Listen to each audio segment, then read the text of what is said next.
नमस्कार. आजचा व्हिडिओ तुम्हाला कोकणातील रानमेवा बघायला मिळेल.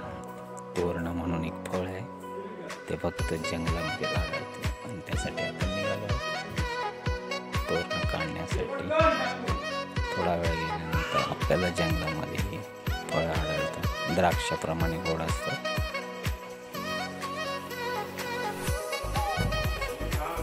चला तर आपण आलेलो या ठिकाणी तोरणं बघण्यासाठी आणि आपल्या डोक्यावरतीच आहे ते फळ.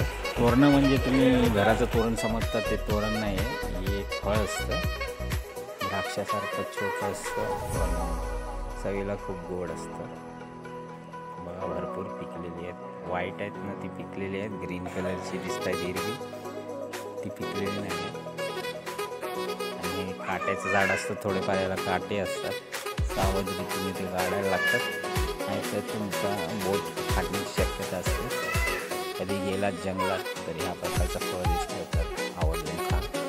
पूर्वीचे जुनी वयस्कर व्यक्ती ह्याच फळांचे जास्त सेवन करायचे, त्यामुळे त्यांच्यामध्ये अजूनही ताकद भरपूर आहे आणि त्यांची हाडं वगैरे मजबूती याच कारणावर. तर व्हिडिओ कसा वाटला नक्की कळवा.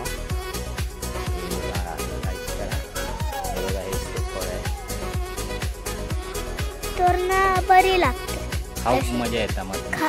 होय, एक नंबर. कशी लागते? द्राक्षासारखी गोड होय. या खाणे नाही होय. शिवम खाता. शिवम कशी लागली तुका तोरणा?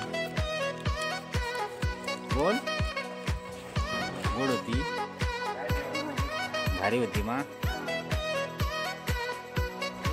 एप्रिल मे महिन्यामध्ये तुम्हाला रानमेवे भरपूर प्रकारे जंगलात मिळतील.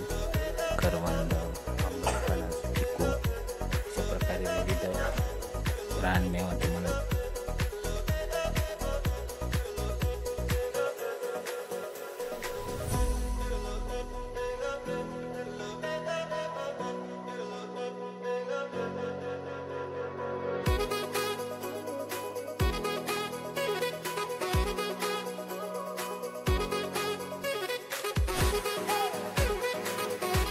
कोकणामध्ये दिवसेंदिवस पाण्याची पातळी खालावत चालली आहे आणि पाणी भरपूर कमी झालेलं आहे. समोर जे झाड दिसतंय, दाणे दाणे में केसर का दम बोलतात ना, त्यात यात सुपारी वापर